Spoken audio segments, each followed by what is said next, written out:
ఈరోజు 6వ రోజు యుద్ధం ఎలా జరిగిందో తెలుసుకుందాం. అంటే వీళ్ళు పాండవులు మకర వ్యూహంతో వచ్చారు. అదేవిధంగా కౌరవులు క్రౌచ వ్యూహంతో వచ్చారు. ఎవరెవరు ఎలా యుద్ధం చేశారో ముఖ్యంగా ఈరోజు దుర్యోధనుడు చావు దెబ్బ తిని కూడా ఎలా తప్పించుకున్నాడు.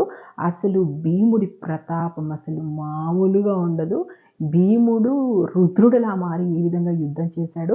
అసలు పాండవుల్లో ఎవరెవరు ఎలాంటి యుద్ధం చేశారు, కౌరవుల్లో ఎవరెవరు ఎలాంటి యుద్ధం చేశారు, యుద్ధం అయిపోయేసరికి ఏం జరిగింది, ద్రౌపది కుమారుల ప్రతాపం ఏ విధంగా ఉంటదనేది ఈరోజు ఎపిసోడ్‌లో ఉంటది. నేను చదువుతుంటాను చూడండి.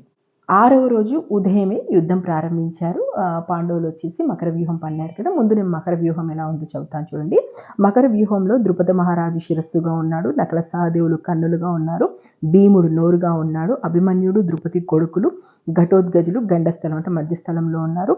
సాత్యకి ధర్మరాజు కంఠం దగ్గర ఉన్నారు. పెద్ద సేనతో కలిసి దుష్టద్యుమ్నుడు విరాటరాజు వెన్నుముక్కగా ఉన్నారు.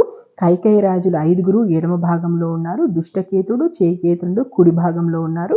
కుంతిపోజనుడు శాంతనికుడు మొల భాగంలో ఉన్నారు. శిఖండి ఐరావతుడు తోక భాగంలో ఉన్నారు. సో ఇలా ఉందన్నమాట మనకు మకర వ్యూహానికి సంబంధించి. ఇప్పుడు కౌరవుల క్రౌచ వ్యూహం ఎలా ఉందో చెప్తాను. క్రౌచ వ్యూహం అంటే క్రౌచ పక్షి ఉంటుంది కదా, ఆ పక్షి రూపంలో ఉన్నటువంటి వ్యూహం. దానికి వచ్చేసి ద్రోణాచార్యులు చుంచుగా ఉన్నారు. కృపాచార్యులు అశ్వత్థామ కళ్ళుగా ఉన్నారు. కృతవర్మ కాంబోజరాజు బాహ్లికుడు తల భాగంలో ఉన్నారు. శురసేనుడు దుర్యోధనుడు కంఠ భాగంలో ఉన్నారు.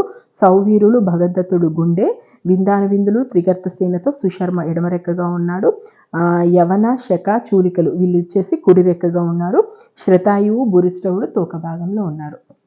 సో ఇలా మొత్తానికి 2 శ్రేణులు ఉన్నాయి. 2 కూడా విరుచుకుపడతాయి. అసలు సూర్యోదయం అవ్వుతుండతోనే బయలుదేరుతారు. రథికులతో గుర్రాల వాళ్ళతో ఏనుగులతో భటులతోటి ఎవరికి తగ్గ వాళ్ళతోటి వాళ్ళు యుద్ధం చేస్తుంటారు. అసలు దుమ్ము ధూళి రేసే విధంగా అద్భుతంగా ఉదయమే యుద్ధాన్ని మొదలు పెట్టేస్తారు.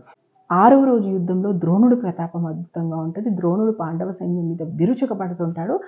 దాంతో పాండవ సైన్యం అంతా అతలాకుతలమై పారిపోతుంటుంది. అప్పుడు భీముడు రంగంలోకి దిగుతాడు. భీముడికి ద్రోణుడికి మధ్య ధనుర్యుద్ధం జరుగుతుంది తెలుసా. ఇంతటి ద్రోణాచార్యుని కూడా ఆపగలుగుతాడు. అండ్ ద్రోణాచార్యుడి సారథిని కూడా చంపేస్తాడు భీముడు.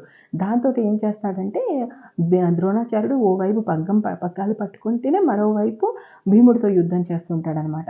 అయితే ఇదంతా చూసి ఈ భీముడు విరుచుకుపడడంతో అప్పుడు కౌరవ సైన్యం అంతా కూడా పరుగులు పెడుతుంటుంది. కౌరవ సైన్యం అంతా అలా పరుగులు పెడుతుండడంతో వెంటనే భీష్ముడు వచ్చి ఇక్కడ చేరుస్తాడు. సో భీష్ముడు వచ్చి రావడంతో మళ్ళీ కైకేయి సైన్యం అంటే పాండవ సైన్యం మీద భీష్ముడు పడడంతో ఇలా భీష్ముడు పాండవ సైన్యాన్ని నాశనం చేస్తుంటే మరోవైపు భీముడు కౌరవ సైన్యాన్ని నాశనం చేసి అసలు వాళ్ళ వ్యూహం అనేది ఎప్పుడో 2గా విడిపోయి పాయలుగా విడిపోయి